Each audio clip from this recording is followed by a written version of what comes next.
Oi pessoal, tudo bem com vocês? Meu nome é Luana, eu vou estar dando continuidade nesse assunto a respeito de poluição aquática e agora nesse momento a gente vai estar tratando quais são os tipos as fontes de poluentes aquáticos. Bom, a gente basicamente tem duas fontes de poluentes, as pontuais e as difusas. As pontuais, elas possuem locais específicos de despejo de poluentes. Então, consequentemente, elas possuem um maior controle nessa questão da poluição. É possível haver uma melhor remediação e, consequentemente, pode ser calculada a medida de vazão. Então, basicamente, os poluentes eles são despejados em líquidos e tudo mais em locais específicos. Mas as fontes difusas, elas já apresentam locais totalmente aleatórios. Pode haver essa possibilidade do cálculo de padrão de lançamento, só que mesmo assim há dificuldade de haver o controle da poluição. Então é bem mais difícil haver uma remediação do ambiente que está poluído e tudo mais. E a partir desse momento a gente vai estar dando exemplos de fontes desses poluentes e tudo mais. O esgoto doméstico será que ele é acidental ou ele é proposital? Basicamente ele é proposital, afinal tem uma certa negligência na área do saneamento básico, na área do tratamento de esgoto, porque afinal é um serviço que custa caro, e ele é negligenciado pelos governos, e fora também a população, que também colabora no quesito de que descartam resíduos sólidos de forma inadequada, então às vezes descartam até pelo vaso sanitário, né, pelo esgoto diretamente, ou então as pessoas elas jogam normalmente na rua e tudo mais, e esse lixo é carregado para os bueiros e tudo mais, entupindo estes, causando enchentes, né, nas áreas urbanas, mas também contamina mais ainda do que já é contaminado o esgoto doméstico, e também há um maior número de nutrientes e tudo mais. Se eles vêm de fontes alóctones ou autóctones, só para lembrar que alóctone é quando vem de fora daquele ambiente, no caso, do ambiente aquático, e autóctone é quando é do próprio ambiente, no caso, que nesse caso seria o próprio ambiente aquático. Obviamente, o esgoto doméstico ele vem alóctone, ele tem uma fonte alóctone, ou seja, não vem de dentro do ambiente aquático em si, mas sim de diversas outras fontes, no caso, né, principalmente da área doméstica. Se ele tem efeitos crônicos e agudos. Bom, efeitos crônicos, ou seja, efeitos a longo prazo. Os agudos, pessoal, é quando é um efeito imediato que tu vê, não somente de toxicidade, mas também quando se vê uma mudança naquele ambiente. Então, tu começa a perceber as mudanças causadas pelo esgoto doméstico só com o tempo. Se vem de fontes continentais ou atmosféricas, obviamente são de fontes continentais. De onde vem o tipo de fonte? Então, basicamente, como até o nome menciona, doméstico. Se são fontes históricas ou atuais, então, basicamente, são fontes atuais, né? Afinal, o esgoto sempre é produzido. Se tem compostos simples, substâncias simples, ou se ele é composto por misturas complexas.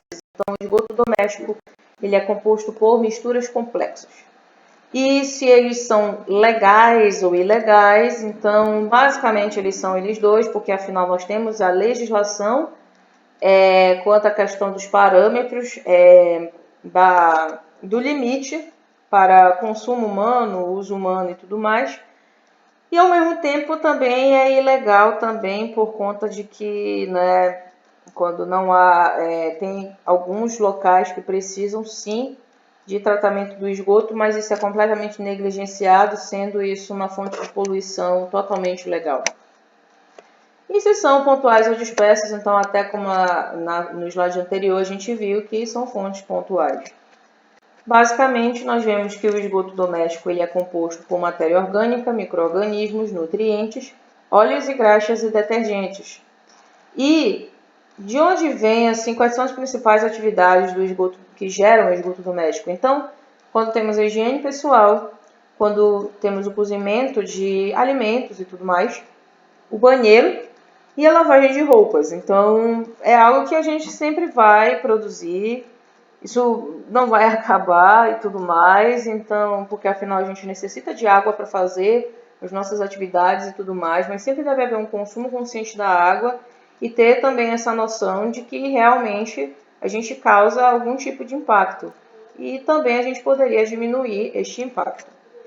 Bom, pessoal, temos também os emissários submarinos, que são tubulações que vêm de áreas urbanas, no quesito geral, e geralmente essas tubulações elas conduzem até mais ou menos uma certa distância segura da orla da praia e tudo mais, para não haver uma contaminação, um efeito na balneabilidade de algum local. Principalmente é muito visto isso no litoral do Brasil.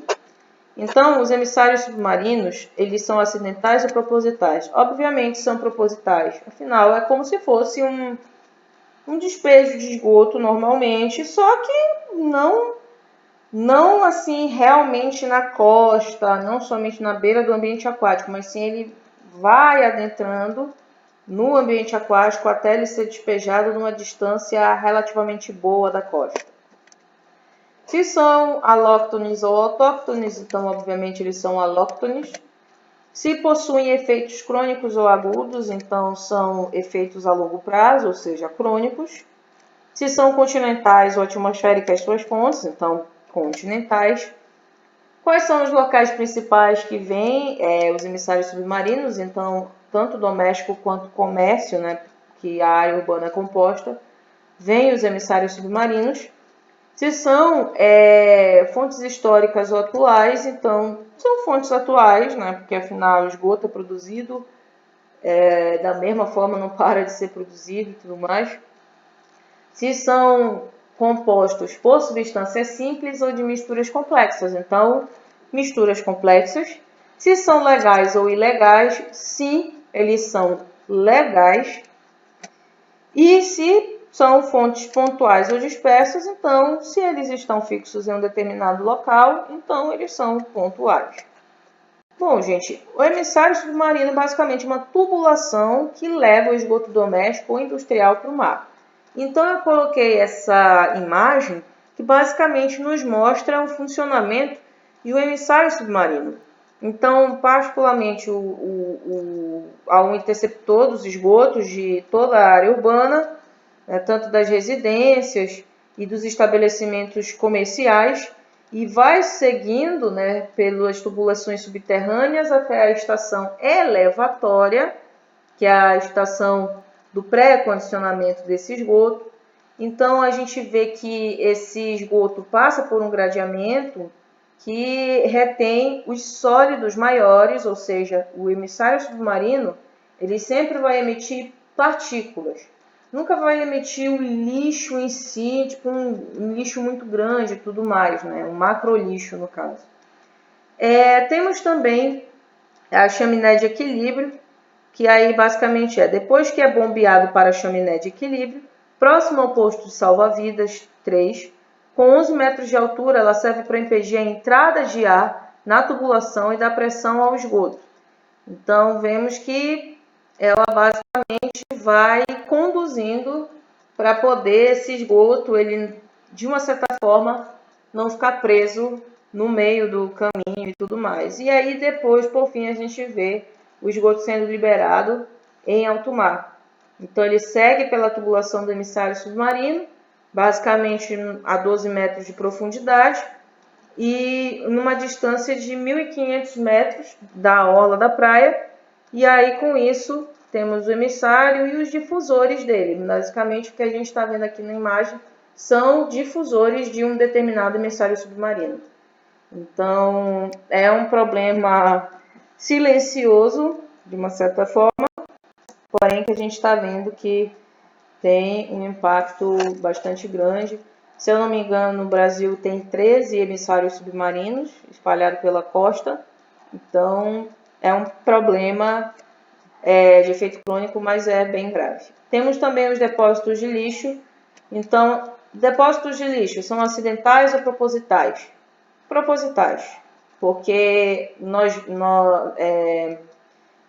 teve a elaboração da Política Nacional de Resíduos Sólidos e, por exemplo, os lixões, eles devem ser erradicados até com um prazo de 10 anos após a instituição da PNRS, né, da Política Nacional dos Resíduos Sólidos. Entretanto, a gente vê que, infelizmente, está tendo esse problema. Então, sim, é algo proposital e tudo mais. Se são de fontes alóctones ou autóctones, então são de ambas as partes. Então vemos tanto uma poluição vindo de fora, né, desse lixo vindo de diversos lugares, diversos setores, e autóctones porque, querendo ou não, acaba sendo produzido lixo no próprio depósito de lixo. Se possui efeitos crônicos ou agudos, então efeitos a longo prazo, então é algo assim preocupante também. Mas assim, no quesito de efeito agudo, devido também à poluição visual que nós temos e tudo mais, né? E vemos que outras coisas que a gente vai falar do chorume mais à frente e tudo mais. Mas basicamente é efeito crônico. Se são fontes continentais ou atmosféricas, então são fontes continentais. De onde que vem esses depósitos de lixo? Basicamente da área doméstica e comercial. Se são fontes históricas ou atuais, então são ambas, porque afinal a gente sabe que diversos tipos de materiais possuem tempos de decomposição diferentes e vemos que o lixo ainda está sendo produzido e ainda não há uma conscientização, não há um policiamento sobre essa questão de reduzir pelo menos a produção de lixo. E fora também a coleta seletiva, que em algumas cidades é algo bem complicado, não é algo instituído. Se ele é composto de substâncias simples ou de misturas complexas, então basicamente de misturas complexas, vai ser muito difícil a gente ver poluente com substâncias simples e tudo mais. Se são legais ou ilegais, então eles são legais, mas ao mesmo tempo, né, se forem lixões, o dever é serem erradicados, né, e serem substituídos por aterro sanitário. Entretanto, né, na verdade é legal e ilegal ao mesmo tempo. E se são pontuais ou dispersas, então o grande problema é que são fontes dispersas, ou seja, tem menor probabilidade de controle. Basicamente, a gente vê que o depósito de lixo causa dois problemas principais. Então, os de efeito agudo, que eu até mencionei, apesar que, em geral, os efeitos dos depósitos de lixo são efeitos crônicos.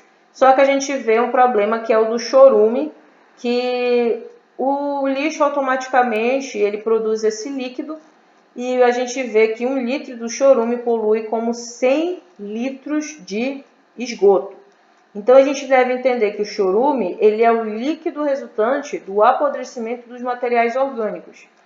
Então a gente vê que até quando a gente vai colocar o lixo para ser coletado ou até os caminhões de lixo, infelizmente eles possuem o chorume o vazamento desse chorume. E isso acaba contaminando tanto as águas de superfície quanto subterrâneas. Então é um problema muito grande. E fora os entupimentos de bueiro, que isso causa consequências na hora do escoamento de água nas áreas urbanas, causando as enchentes que vemos principalmente notícias, principalmente no início do ano, na região sudeste e sul, infelizmente. Bom, agora temos a mineração, que basicamente é a busca por metais ou outros materiais de interesse econômico, que causam bastante problemas. E sendo que a gente vê que a mineração ela causa contaminação do solo e sedimento e dos corpos d'água, mas dependendo de qual é o minério a ser extraído, a ser beneficiado com essa questão da exploração, diversos minérios têm componentes diversos. Então, dependendo de qual seja, há alguns que possuem impacto maior e outros impacto menor. A mineração ela é uma atividade que é atualmente ilegal no Brasil. E, basicamente, ela é composta por misturas complexas.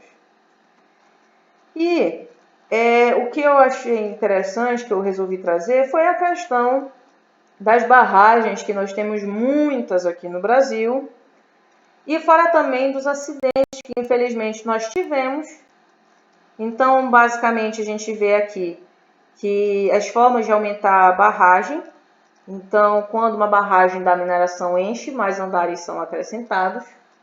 E aí, nisso, qual era o usado em Mariana e Brumadinho?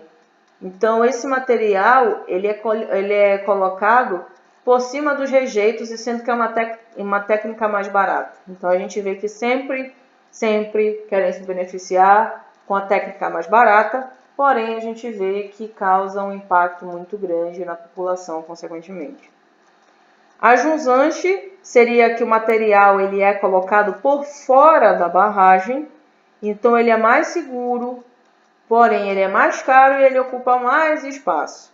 E pela linha do centro, que é o método intermediário, que tem segurança e custo, eles ficam entre os métodos anteriores. Então, fica no meio a meio.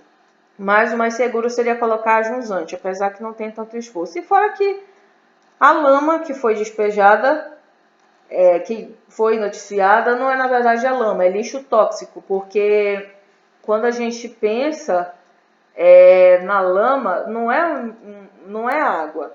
Na verdade, são os rejeitos da mineração, eles são uma pasta de restos de minério moído cheia de metal pesado. E aí a gente vê que uma poeira é gerada e fora também o contato diretamente com o ambiente, com as pessoas e tudo mais. E nisso vai causando diversos problemas a longo prazo, tanto a curto prazo quanto a longo prazo. Então, basicamente, a região que ocorre a mineração, a barragem, tudo mais, ela fica morta, basicamente por muitos e muitos anos. E é difícil haver uma certa remediação, convenhamos. Bom, temos também um outro problema, que é o derramamento de óleo, que ele é normalmente associado às indústrias petrolíferas. E o derramamento de óleo, o grande problema é que ele impede a entrada da luz.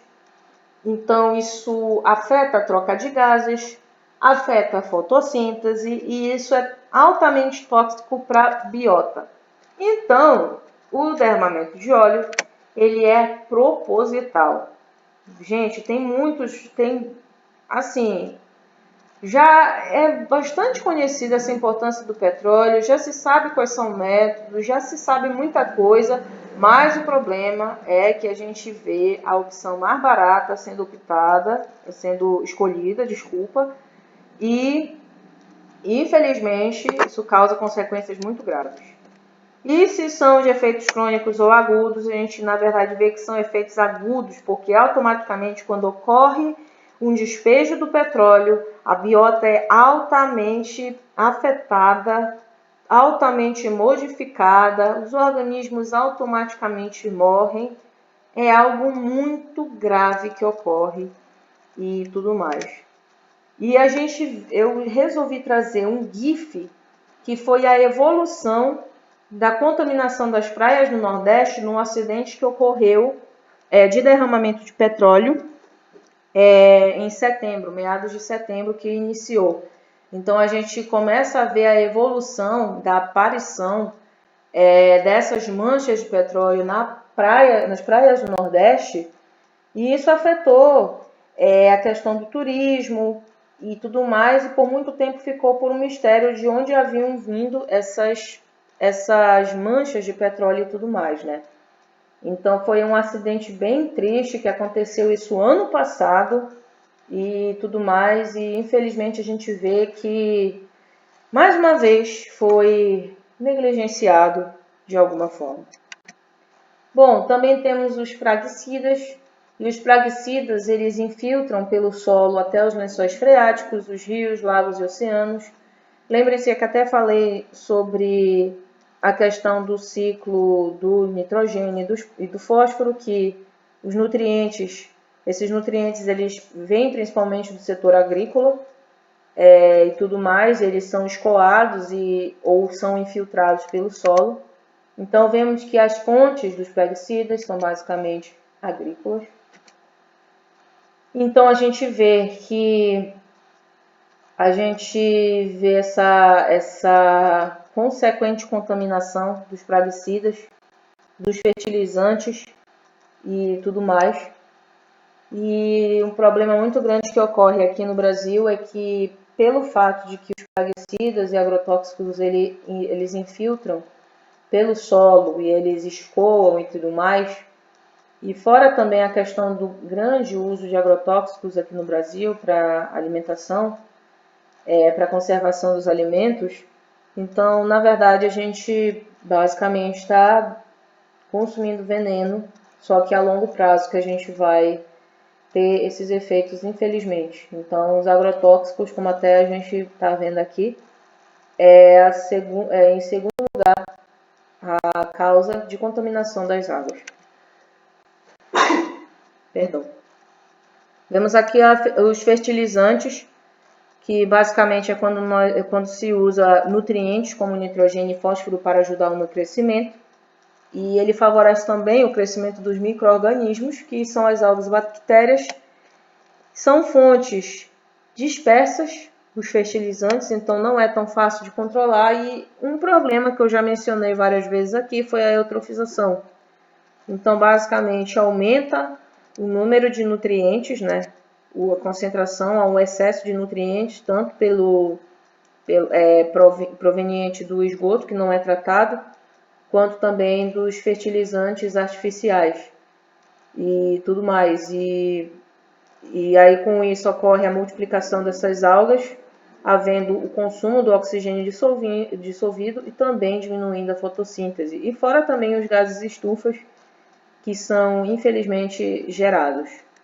Então, a gente também tem outras coisas, outras fontes.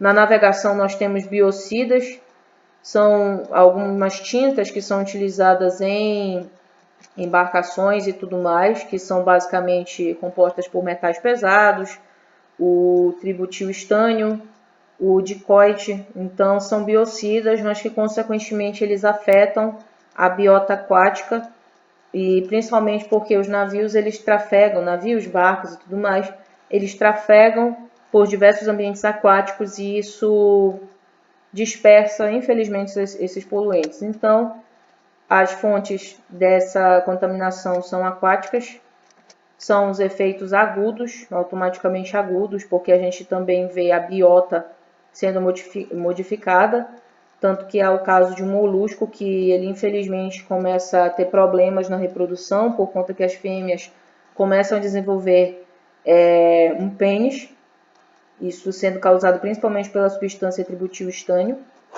E vemos que houveram acidentes, vimos aqui na região mesmo, vemos o caso Bahamas, que é quando foi 9.000 toneladas de ácido sulfúrico despejadas na Lagoa dos Patos, em Rio Grande, para evitar a explosão de uma fábrica.